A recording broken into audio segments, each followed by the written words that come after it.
Friends बर्तमान आज देखो बड़ एकादशी आज जेहतु बड़ एकादशी प्रथम आज एकादशी उपवास कर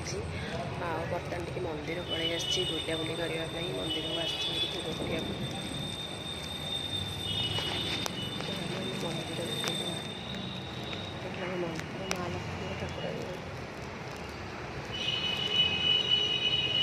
प्रथम कर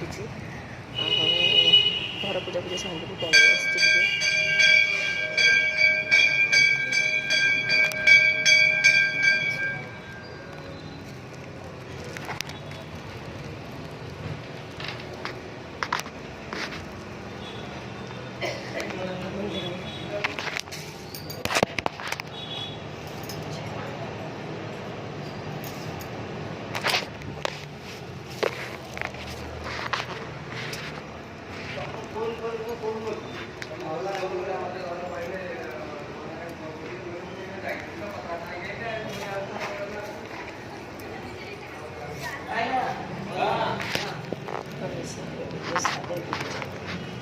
हे प्रभु।